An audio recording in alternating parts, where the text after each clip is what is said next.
Near mint condition, the home of collected editions. That cover's so awesome. Absolute format is the best way to own this store. Time to empty those wallets and fill those shelves.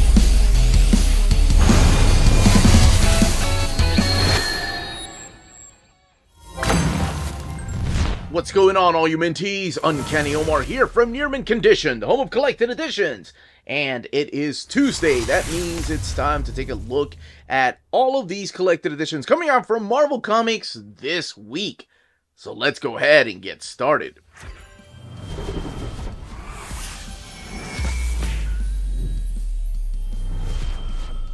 And welcome back, everybody.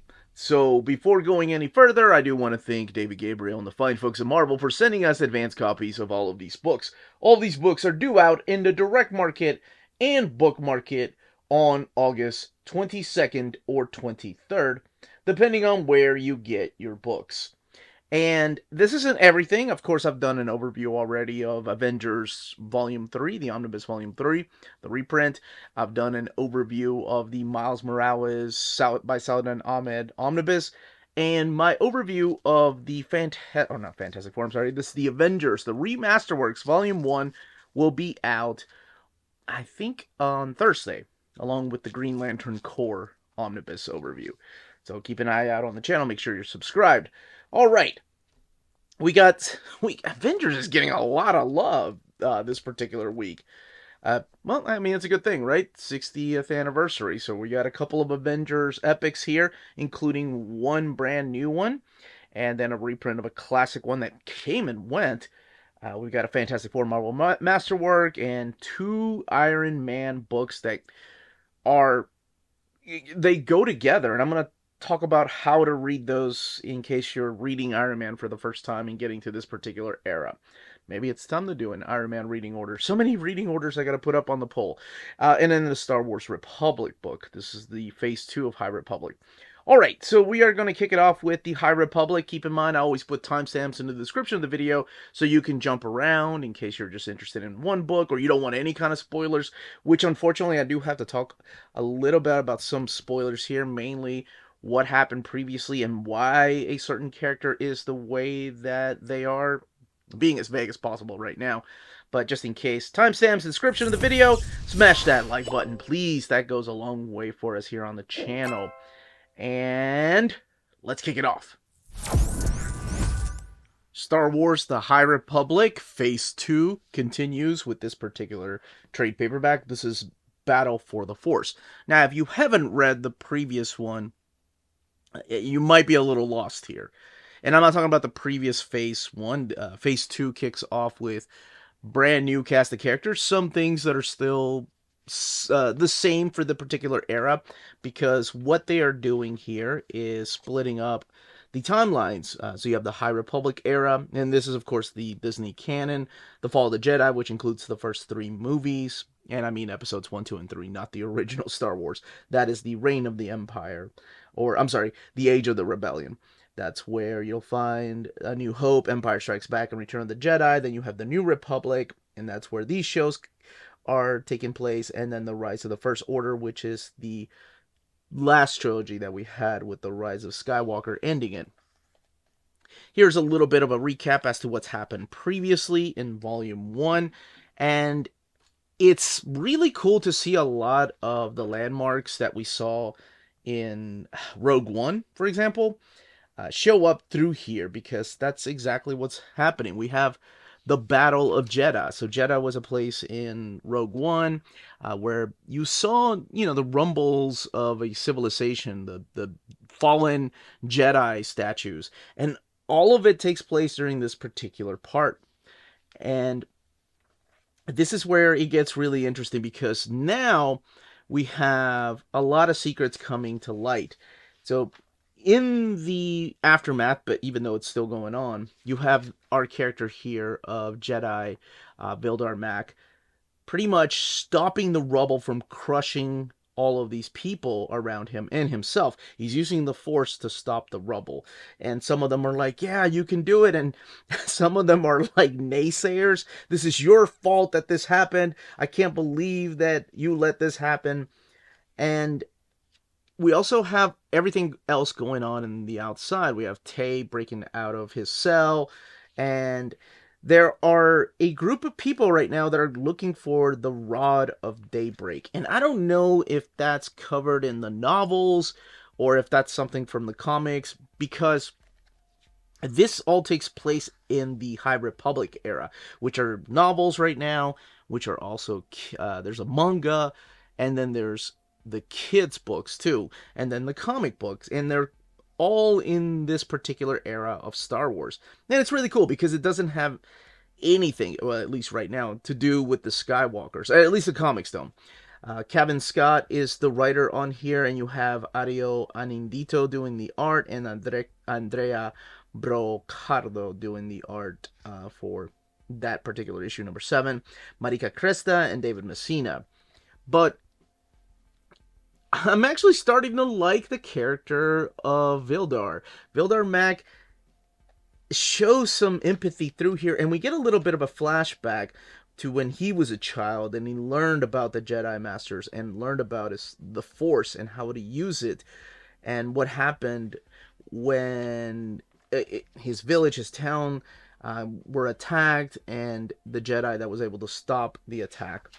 And then we see also the character of Maddie come back, and that's his Padawan. And this is a really cool scene because I think it's kind of become a joke within the Star Wars universe that Jedis always have to train with rocks. So it's really funny to see him like stop this rubble, even though it's about to crush everybody. But, you know, he's losing a little bit of faith, and then everybody, all the Jedi Knights and his Padawan, they're all like saying the I am one with the Force, and the Force is with me. Thought that was really cool. You know, very spiritual. We're going back to that aspect of the Force instead of midichlorians, but hey, whatever. I'm not going to talk about each issue because something big happens in the 7th issue here. So yes, eventually he gets out, and so does everybody else, and they're looking for a safe haven now for all these people while this big battle's still going on. So they go over to Kraydon, and they go over to the Enlightenment, where they think that this is going to be a place of sanctuary for all these people. Meanwhile, we have Master Lebon with Olivia guarding the final statue over here. It's the one that you saw in the Rogue One movie. And they are confronted by a group of raiders that, well, leads into some unfortunate things. This book has 120 pages and retails for $15.99. Let's look at the extras all the way in the back. So here are your variant covers, as the standard covers are right before the issue begin. And then some ads for other Star Wars books, including some novels. Ironheart, the Saga of Riri Williams. Marvel has been coming out, or is coming out, with the Saga books. And, I mean, they're thick books. We have, coming up, the Saga of Monica Rambeau, and then the Saga of Carol Danvers. This one here is the Saga of Riri Williams. And these books are thick. They're about as thick as, sometimes, not this one here, but sometimes they are as thick as epic collections. They're big books focusing on one particular character. This one is really interesting because even though this is called Ironheart, the Saga of Riri Williams, there is no volume 1, but I really think there should have been because, okay, I'll explain what exactly is in here, but before I open this up, I will say I'm going to dive into some spoiler territory, mainly with a little bit of Secret Wars, including what happens to a particular character at the end of Secret Wars, and talking about a little bit of the Fantastic Four, because this is during the era of all new, all different Marvel after the events of the Secret Wars in 2015.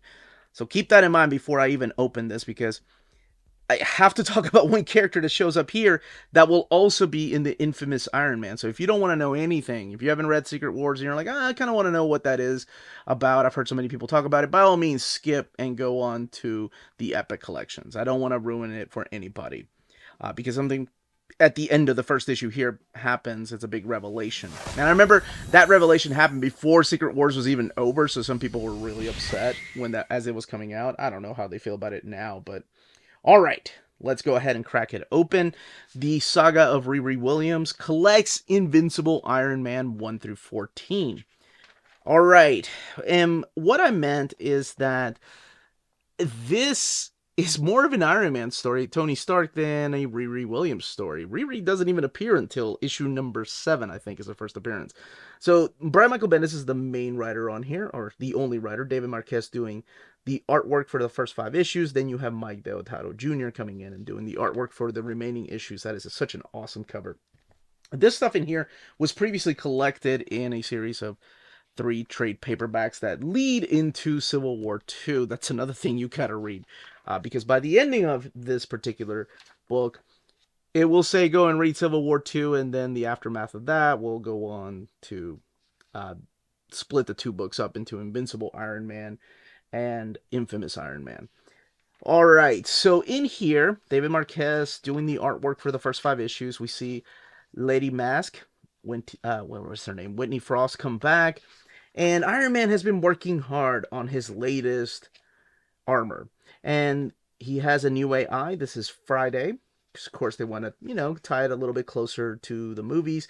He is going on a date right here. This is Amara Pereira, I believe is her name. She's a scientist, and he's intrigued by her. Beautiful woman. Lady Mask is over there in Japan. At one of the Stark Towers, trying to retrieve some things, trying to steal something, and you'll find out what it is. I thought this was funny. The part where he's on a date with her, and she's like, look, I know all about you. You're all about hooking up with women.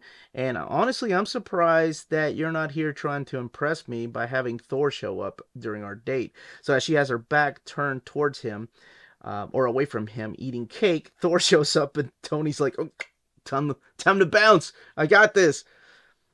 And, he's curious about her.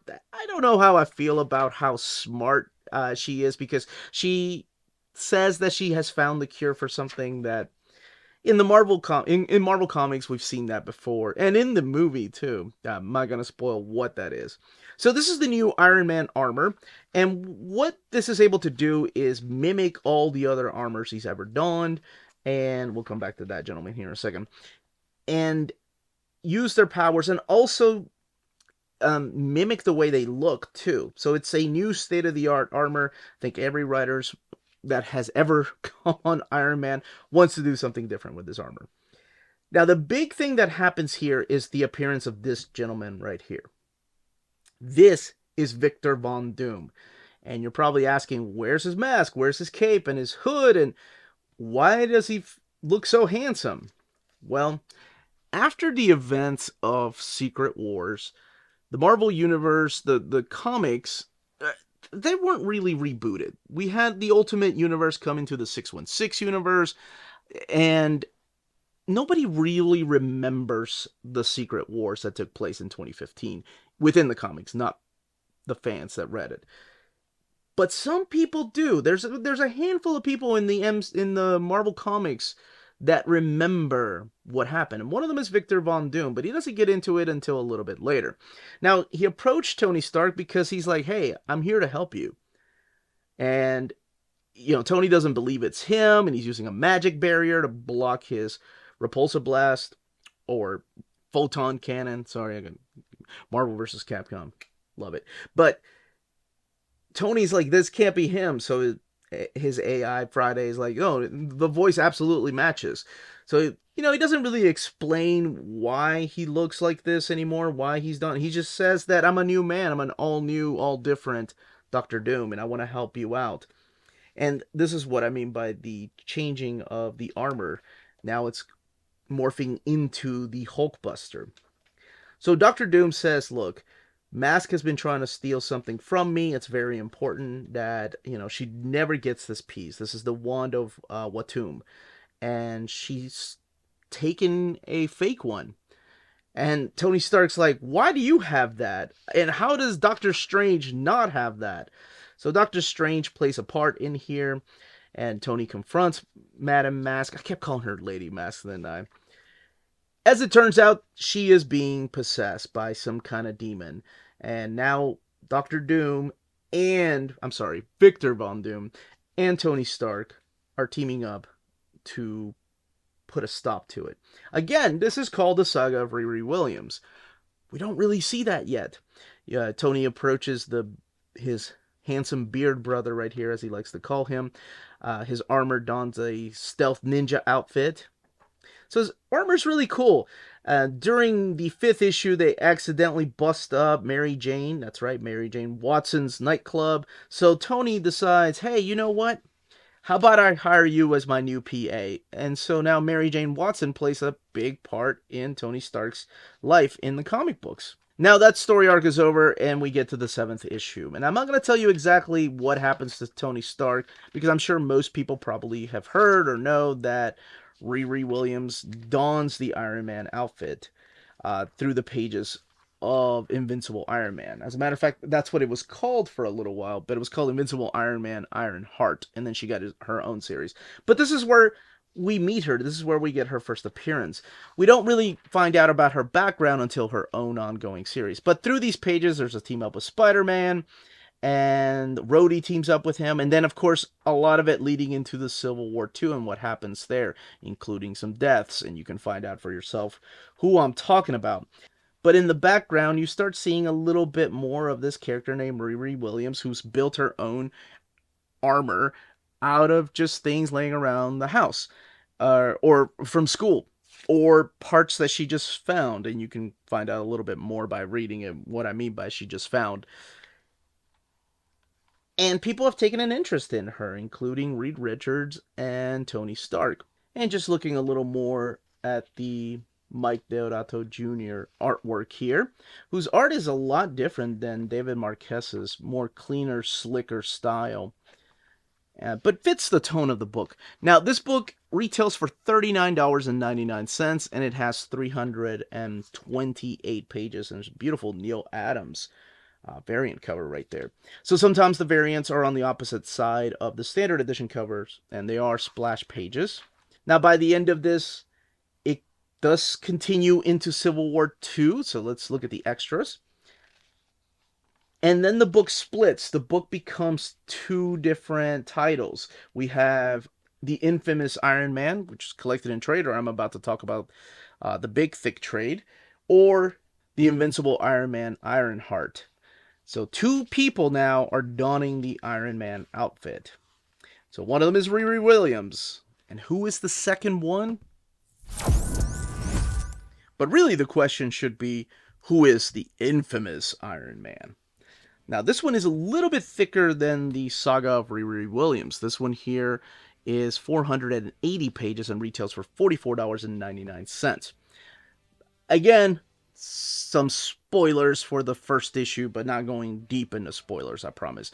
If you've heard me talk about the saga of Riri Williams, this pretty much continues from there. Alright, so after Civil War II, like I said, the title split into 2 different titles. You have the Invincible Iron Man, Ironheart, and you have infamous Iron Man, which was collected in trade paperback. This collects the first 12 issues of Infamous Iron Man, and then when the title went back to Iron Man, 593 all the way to 600. The first story arc is called The Rise of Doom, and this is a little bit of a flashback to the Cabal, where we have Loki, we have Emma Frost, and we have Parker Robbins the Hood, and Parker Robbins just kind of pushing Dr. Doom's buttons here. We have Namor. Parker Robbins is talking about, how he heard a rumor about Dr. Doom going to hell, all for the sake of a particular person. And yes, if you've read Triumph and Torment, absolutely. So Dr. Doom just kind of waves him away, and everybody's like, I can't believe you killed him. And he's like, well, no, I didn't really kill him. He'll find his way back. I just sent him away. Then we see Diablo, coming from the pages of the Fantastic Four, that is kidnapped and torturing Maria Hill, who during this time was the director of S.H.I.E.L.D. So this is before the whole Captain America The Oath storyline. And Dr. Doom putting a stop to it. And she doesn't believe, him, that he wants to be a good person. And Victor goes and visits Amara Pereira, who we saw in the pages of the Invincible Iron Man when that started out. That was the date that Tony Stark had. And he's there, to talk about what he wants to do. She's visited by Ben Grimm, who's an agent of S.H.I.E.L.D. right now, asking if she's been visited by somebody named Victor Von Doom. And this is where we see Victor Von Doom, Dr. Doom, take up the armor of Iron Man and become the infamous Iron Man. Now, if you're at all curious why Victor Von Doom looks like this and why he doesn't have his armor on, his mask on, that it goes into the whole Secret Wars 2015 series, as I mentioned during the RIRI Williams overview. Without going too much into spoilers, Victor Von Doom is one of the few people that remembers the Secret Wars, as he begins to tell Amara here about how he was this godlike character during the Secret Wars, and what ended up happening to him. But after the events of Secret Wars, like I said, Marvel really didn't do a reboot. They kind of did like a, let's start over, all new, all different. And that's how he has his face back. So he's one of the few characters that remembers that particular era, and he wants to do something different, right? And this is why people have a hard time believing him in the Marvel Universe. He wants to try to be a good person. So when Tony Stark is disposed of, that's the best way I can put it, he decides to, of course, don the armor and become the infamous Iron Man. And that's why the title is called Infamous Iron Man, and it's all about Dr. Doom. Now, he's not alone, though. Now, something else is going on in the background. There are people that are watching him. And to me, I didn't see that coming. And I'll be honest with you, I read these in trade paperback, and I read the Ironheart story in trade paperback, and I think for some reason, no, I know why. I just stopped reading them. I know why, and that was because I really didn't care for the story. I didn't like where it was going, and I was like, I got a lot of other crap to read. I'm not gonna... and I had forgotten, so when I was reading these, yeah, I'd never finished this. And this goes places, honestly, that I wasn't expecting it to go. Especially with the return of a particular character, but then the big return of another character that I remember... Maybe I read the first trade. I remember reading about, but the why and how is all found out through these pages. And I thought, okay, that's a really unique character to bring into the story. Because the most important thing to remember during this time is also the Fantastic Four weren't around. This is during the time, right after Secret Wars, right after James Robinson's run, that there were no Fantastic Four comics coming out. And of course, there's always the rumors as to why, because of the Fox movies, and Marvel was like, well, we're not going to promote the movies by, having a comic book, so have at it. But now things are different, right? Now the Fantastic Four are back. Now Disney owns the Fantastic Four, so there can be movies. But this is his stint as Iron Man. Now, of course, does he get to stay as Iron Man? I'm sure most of you know the answer to that. I do dig the costume, not going to lie. Now, the next story arcs that's collected in here, and I'm glad it is, because otherwise this would be a little bit incomplete, is the search for Tony Stark. So we mentioned that Tony Stark, and I didn't get into specifics as to the hows and whys, but he has been missing, and that's why we have Ironheart and we have Infamous Iron Man. And both of them are now teaming up to try to find out where exactly is Tony Stark, what happened to him, is he out there somewhere, and can we bring him back? I will say that even after reading this, the saga doesn't end here, even though this is the last of Brian Michael Bendis' hoorah at Marvel Comics. The story continues into the International Iron Man book. It's probably why I need to do an Iron Man reading order. But you have Alex MALEEV on artwork here for most of the book. And again, some surprising guest stars. Yeah, gosh, Bendis loved the Hood. I'm sure Brian K. Vaughan had a heyday with that. All the way in the back, we have some extras. We have some variants back here. And some of the variants are in between the issues, on the opposite side of the standard edition covers. Olivier Coipel. Wow, it's beautiful. And that is Infamous Iron Man. And welcome to the middle of the video, or maybe somewhere around the middle of the video, where I remind people to smash that like button, subscribe, and ring that bell for notifications. And also show off the spines for the books this week. Alright, let's continue with the overviews. Avengers. This Beachhead Earth, Volume 5 of the Epic Collections. And, oh my gosh, I think I actually reviewed this one many years ago. I did an overview of that, so if you want to go and check that out, by all means, please do. This time around, though, this one retails for $49.99. And I think I ended up giving it away because I can't find it, because I don't usually double dip. I think I started keeping some because of reading orders and stuff. But I think I gave my original one away. So, 504 pages collecting Avengers 77 to 97 and Hulk 140, meaning that it has the crossover with the story with Harlan Ellison and Jarella. Not that Harlan Ellison appears through the pages of the Hulk, he just plotted the story. Big John Buscema doing the artwork, but also we get a little bit of Sal Buscema through here as well. We have the return of Man. I think I actually talked about some of this already in Volume 3 of the Avengers Omnibus. The return of MALEEV right here, and also the return of Quicksilver to the team. There's Monica Lynn, who of course will play a bigger role later on. And the Lethal Legion showing up, like the Grim Reaper, the Swordsman, the Trapster Man-Ape right there, and I think Power Man. I never go back and watch my old videos, so I don't even know if I'm repeating myself. So I did maybe I did a thorough overview of the book, of the Epic Collection back then. But it's the big fight against the Lethal Legion, and the first appearance of Red Wolf right there with Lobo. My gosh, this feels like deja vu. Even though I recorded that video about a week ago, I think it just went live yesterday. I like to stay ahead with my videos.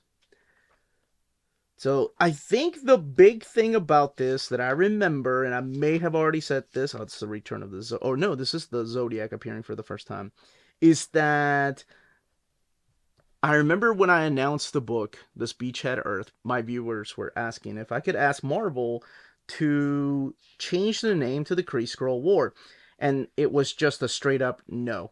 We already have way too many trade paperbacks, hardcovers, and now we have a gallery edition with the name Kree Skrull War. So we just kind of wanted to stand out because it's more than just the Kree Skrull War. So this Beachhead Earth, even though that's a chapter of the Kree Skrull War, we have the return of the Squadron Sinister here, and the first appearance of maybe Valkyrie. And I think I may have said that in my overview. Archon showing up through here, making a return. The pre-Conan Barbarian there. And there's Nighthawk and American Eagle, Lady Lark and Hawkeye showing up with Dr. Spectrum. So the characters from the Squadron Sinister. Yeah, they were really fan favorites. People kept writing in the letter pages that they wanted the Squadron Sinister to come back. And here we have, finally, the origin of T'Challa. Going back to Wakanda, talking about the vibranium. And I swear I may sound like a broken record because I just talked about this to you, people that watch all my videos, just yesterday. But to me, it's been a week. And this is the crossover with the Hulk. I believe that's the last issue that was collected in Omnibus Volume 3. And then we're moving into stuff collecting in Omnibus Volume 4 after the Hulk issue in here.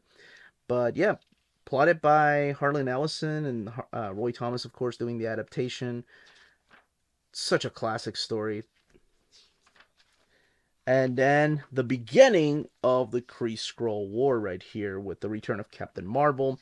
This, of course, is a different era of Captain Marvel, what I like to call the third era of Captain Marvel, where him and Rick Jones switch sides. One goes to the negative zone, the other one's allowed to just walk around and roam around and do whatever for a few hours until the bands are touched again.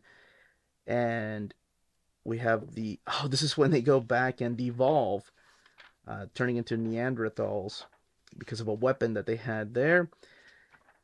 But when we get to the good stuff, we're going to be looking at the classic Neal Adams artwork with this, this right here that I used to have in trade paperback with the 3 Cows Shot Me Down cover. And I don't care if how many times I say this, this is my favorite spread page of any Avengers comic. I remember having not the original, but I think it was like a reprint of these stories in single issue format And that angle and the close up and the details, I was just blown away. Because even at that age, I love my 90s artists. I love Jim Lee. I love Todd McFarlane. But there was just something about Neil Adams' art that I was like, wow, this guy was way ahead of his game. But yeah, this is the big classic Kree Skrull War, which has beautiful artwork by Neil Adams. Unfortunately, he didn't get to finish it, but it's not like, we're shorthanded because we get more artwork in here from Sal Buscema. I think, is that the fingers that had to be redrawn? So Sal Buscema steps in as the... Oh no, it's Big John. Big John comes back and does the art for the final part here, which you find out why Rick Jones is such an important young man. And here are the covers to some of the annuals that reprint stories. The picture that I know I talked about, such a badass picture of Big John right there with, I'm going to say it's his pencil because Mephisto's coming out of it. Some original artwork, including original art by Neil Adams for the... wow. Kree Skrull War. That is just... pencils are just freaking stunning. About drop the F-bomb there, just looking at Neil Adams' pencils. Alright, Burning to the Midnight Oil, the complete Avengers 96, weary Neil Adams accidentally drew 6 fingers on Rick Jones. Post-correction photocopy of the original art reveals Roy Thomas's correction note. Rick has 6 fingers here, please take off as carefully as possible. So there you go. There's a little bit of a note right there from Roy Thomas. That's how much of a go-getter Neil Adams was. He's like, no, you're not going to get just 5 fingers. You're going to get 6 on one hand. That's the trait I used to have. And they do have the pages right here whenever they reprinted these. Because of the spread pages, they had to add an extra page, which I didn't mind at all because I think most of this stuff was Walter Simonson, if I'm not mistaken. Let's see. Oh, right here. Featured 7-page recap covering the events of Avengers 89 and 92.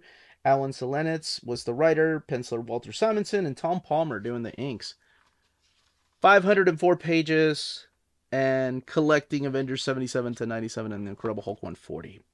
That is Avengers, this Beachhead Earth, the reprint. Keep in mind, reprints always have a smaller print run. Avengers Assemble continues. And no, I don't have my leather jacket. I can't find it. I don't know if Melanie threw it away or if she donated it. I bet she donated it. I'm sure I got it somewhere. But anyway, sorry to the few people that wanted me to wear my bomber leather jacket to do this proper overview. But we are looking at the 90s era of the Avengers. So, I'm sorry, I like this era. I love the leather jacket years. Sure, it's not some of the best. It's not Uncle Raj. It's not Kurt Busiek, but it was still fun. Volume 25. So, for the first time in epic formats, these stories are coming out. Collecting Avengers 367 to 377, Avengers Annual 23, X-Men number 26, Avengers West Coast 101, Uncanny X-Men 307, and then the Avengers Log number 1. That means it's got the crossover blood ties in here, which has been collected before in the omnibus format. So we kick it off with issue 367. During this time, it's Bob Harris mainly being the writer here, but we do have some fill-in writers because he was transitioning over to the role of editor-in-chief eventually. This is a really interesting issue right here where the Vision is just having trouble realizing what he is and trying to find out more about himself. He runs into Magdalene, who this is a follow-up, of course, to the whole Proctor storyline with Cersei. And this is the swordsman that's been in a coma for weeks, and he's coming out of the coma. And Vision's just kind of thinking back about his life, what exactly he is, what exactly has happened to him. There is Luna, and all of this leads directly into the crossover that's about to happen towards the end. Even the kiss from Deathcry, I don't even know where that came from, doesn't really move him. He's just like, I'm incapable of the response you desire. He gets all pissed. All right. Then the last page, the epilogue here, is what will start the crossover that is to happen, and that is Blood Ties. After the crossover of Fatal Attractions, we have another crossover, and I mean immediately after the Fatal Attractions crossover. So Blood Ties is pretty much in the aftermath of what happened in Fatal Attractions. Fabian Cortez has kidnapped Luna, the daughter of Crystal and Quicksilver, granddaughter to Magneto, and he's using her to kind of protect himself from everybody that just wants to kill him. And boy, they do come after him. So this sets the Avengers and the X-Men kind of against each other at first, of course, because of things that are happening, but also the return of Exodus, who, of course, we saw earlier on in the pages of the Fatal Attraction storyline. And it's a big crossover with the Avengers West Coast, and the X-Men to celebrate, of course, I assume it was the 25 years anniversary. Couldn't have been 30 yet.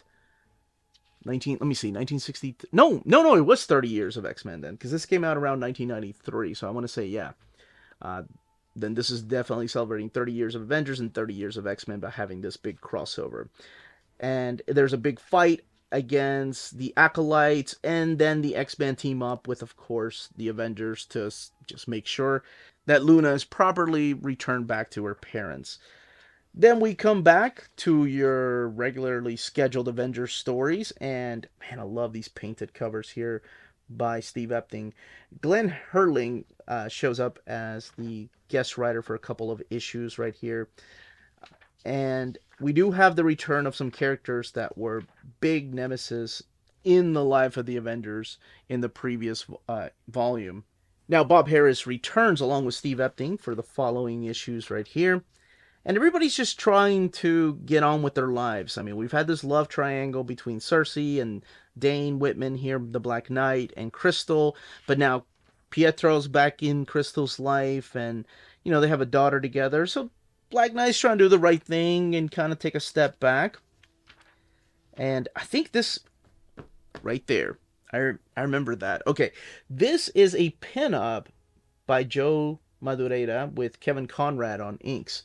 Kevin Conrad went on to ink Tony Danielle on X-Force, and I'm a big fan of his inks. And I remember when I saw this, I was like, oh, that can't be the same guy that did the Marvel Comics Presents, I think it was a Mojo story. But we all start somewhere, right? So I think he was probably around 16, 17 when he drew that. So it was right before Excalibur.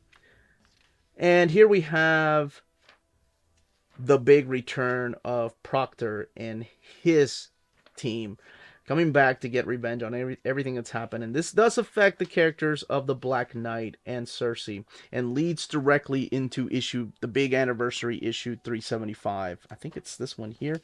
Now, no, that's the 374. I was going to say, there's going to be a lot of this when you're reading this epic collection, because during this time, Marvel and the artist and at DC were experimenting with just different ways to tell a story. So a lot of the art went into landscape format. Here's the big issue 375 anniversary issue. And you read that, and then you move to do this. And there's a lot of that. So you get ready to turn your epic collection over. It starts happening here, not through every issue, but some of the issues in here. And then we get the annual here by Roy Thomas and Big John Buscema, which teams up Pluto and Loki. And that leads directly into the Thor annual. So, but the Thor annual is not collected in here, but the backup stories to the, the Avengers annual are in here. There's a Mark Pacella and Dan Panosian pinup. I like these two issues, 376 and 377. These are guests written by Joey Cavalieri. And they focus on Crystal, and they focus on Quicksilver, and how they're dealing in the aftermath of pretty much the what the main title of this is called, The Gathering, and how their lives are affected now that everything is out in the open. But that's it. Nope, I forgot. You do have the Avengers log in here. A little bit behind the scenes and history of the Avengers. Some classic covers. and then the directory on the characters. Man, it must have been so fun to put that kind of stuff together. Hey, that's the cover, 167, the George Perez cover to Avengers Epic Collection, the Yesterday Quest.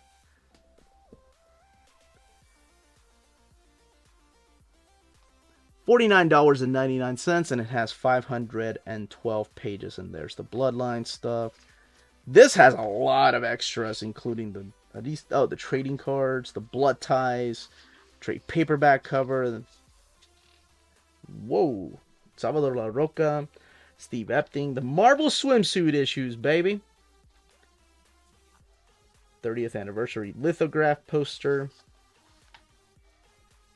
The issue 375 deluxe edition. And then the Black Knight number 2 90s variant cover right there. Last but certainly not least, Marvel Masterworks, The Fantastic Four, Volume 25. With this cover right here that is, well, a little bit of a spoiler, but there's nothing I can do about that. But now you know, Father, you're the Warlord, what? And in the tradition of Marvel Masterworks, you have a dust jacket, the faux leather, volume 25, and here are the credits. John Byrne, Mark Gruenwald, of course, doing the annual number 18 there, and Mike Carlin doing the Thing story, penciling by John Byrne most of this, but Mark Bright doing the annual, and then Ron Wilson doing the Thing, and then the inkers and finishers. This is when I think John Byrne stops inking his work. And we get Al Gordon stepping in, and then eventually Jerry Ordway. The lettering and the colorist and the editors at the time. We have an introduction by Michael Higgins, who was editor during this particular time of the Fantastic Four, and talking about the barbecues. And I love these. These are so wonderful. I don't know if I can't remember if this one. No, this does give away something really cool though. So first, let's talk about what's collected in here. This collects the Fantastic Four 269 to 277, Fantastic Four annual number 18, The Thing 19 and 23, and then material from Epic Illustrated 26 through 34, which is of course the last Galactus story. So in this introduction, Michael's talking about how much of a family they were at Marvel. They weren't just co-workers. They would go to each other's barbecues and parties, and they would party at John Byrne's house. Chris Claremont was there. And a lot of this stuff makes me happy, but also sad. Like, you know, he called it what did he call it? The stately Byrne Manor. And they would call each other Bernie Byrne and Higgy Higgs.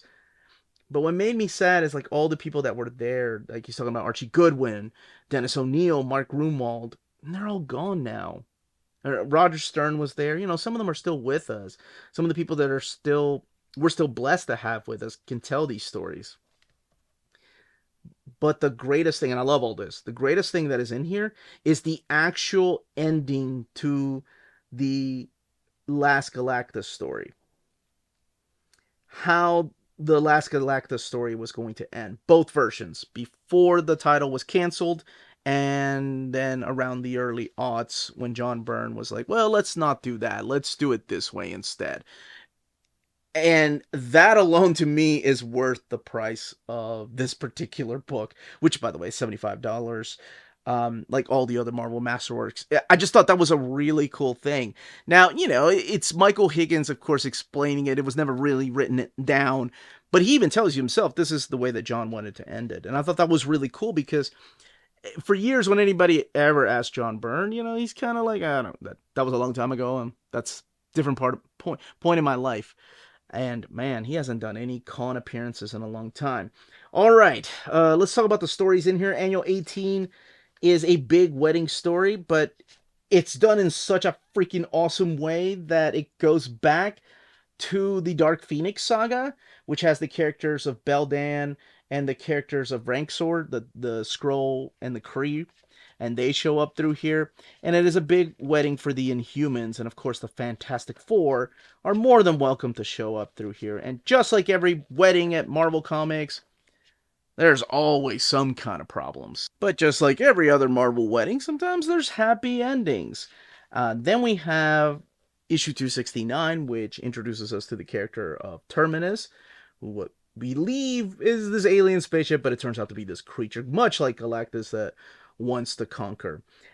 But we also get the return of somebody we haven't seen in years in the Fantastic Four, and that is Wyatt Wingfoot, who will play a bigger part. We see Johnny out on dates, and he runs into Alicia Masters. Of course, this is during the time when the Thing was doing his own adventures on another world, and She-Hulk had replaced him as a member of the Fantastic Four.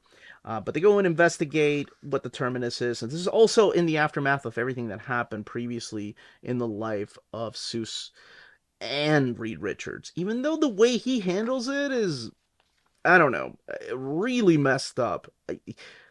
Reed is kind of a prick in this volume because of the way he handles what happened in the, I don't want to ruin it, in the previous volume, you know, and instead of there consoling his wife, he's just like, never mind, I can't say anything. When you read it, you may agree with me or you may not. But also in the way that he treats Ben and what he could have done.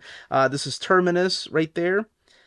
And this is one of my favorite issues, and this is the birthday issue, but it's a throwback to Gormu. Of course, Marvel was known for their big monster books, you know, before the big age of the superheroes and the Silver Age. And yeah, you had books like the Hulk, starting off like a monster book, even the Fantastic Four, the Thing, in a way. But Byrne changes up his style to look like that of classic Kirby. With the story of Gormu, Reed is complaining about how he's missing some memories. He thinks something is going on. And so, of course, they go and investigate exactly what that is. But I really love the throwback. The throwback art is just such a nice touch to this, to that classic, not just Jack Kirby, but also Steve Ditko monster type of stories, even though it's an alien. I like how the creature's defeated. This is the cowboy story that leads directly to the big warlord storyline, where you find out that Nathaniel Richards is alive, and you find out that he's a time traveler, and that is Reed Richards' father. Beautiful artwork, despite, you know, him not inking himself after these few issues.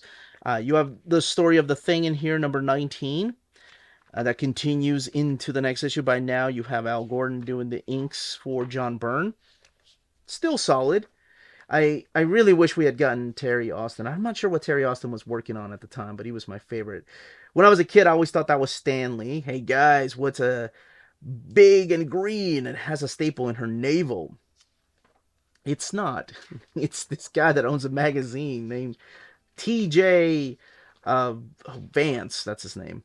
So this is the issue where, yeah, paparazzi's taking pictures, illegal pictures of She-Hulk sunbathing. So she goes after them, and she goes after this guy right here that owns the Naked Truth. This is the editor, TJ Vance. Again, I always thought it was Stan Lee when I was a kid and I saw that cover. But she confronts him in the best possible way that She-Hulk can confront somebody. She goes in as Jennifer. Yeah, she doesn't confront him as well, I mean, you can find out. This begins the storyline that brings Ben back to this world right here, the Fantastic Four. Always been a big fan of covers like that. That's so awesome, just black and white. But it's this lady that is summoning this demon. Of course, the demon being Mephisto. Now, this is one of the coolest ideas. Byrne was just full of ideas like this. The top panels are one story, and the bottom panels are another. This is Doctor Strange investigating the death of Mr. Fantastic and the Invisible Woman. And up here is the return of Ben Grimm. And he's like, hey, Johnny, what are you doing in there with my girlfriend? Alicia, what's going on? Down here, it's a battle with Mephisto. Very cool. And then, of course, the stories come together.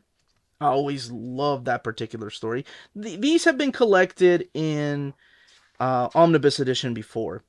This is the story of the Thing, where I think you get to find out just how messed up Reed Richards is. And then the Epic Collection right here, which is the last Galactus story, which features Nova and Galactus. Exactly what it says. It is the final Galactus story at the end of it all. It is not finished. Who knows? Maybe one day the idea somebody will finish. Maybe even Byrne. Doubt it, but maybe. But all the way in the back, you'd have ads for the last Galactus story. And that oh my gosh, that cliffhanger, what could have been. Epic Illustrated original artwork here. Brief teaser for each chapter of the Last Galactus story. Marvel Fanfare pinups. Whoa, that is Kevin Nolan, right? Yeah, Kevin Nolan. Terry Austin portfolio. I was just talking about Terry Austin, who inked the Last Galactus story, by the way. I wish he had done some of the internal issues. This is the Visionaries, Fantastic Four, Volume 5. And the biographies on John Byrne, Mark Bright, Mike Carlin, Mark Grumold, and Ron Wilson, and other Masterworks. 382 pages, retails for $75. That, as they say, is that. If you're interested in purchasing any of these books, don't forget to check out our sponsor, cheapgraphicnovels.com, your online home for graphic novels and collected editions up to 50% off cover price. They have excellent shipping and prompt and helpful service. Check out their bargain deals for up to 90% off cover price. And don't forget that CGN also takes pre-orders. That way you don't miss out on the hottest releases. And they are currently running a special promotion for you Minties. If you're a first-time customer, after receiving your order confirmation email, reply back to that email and let them know Near Mint Condition sent you their way. They will then apply a free shipping promotional credit to your next order in the US. Cheap Graphic Novels, your source for the hottest books with the kind of deep discount, quality shipping, and customer service that will keep you coming back for more. And that was the content and page count of each of these books.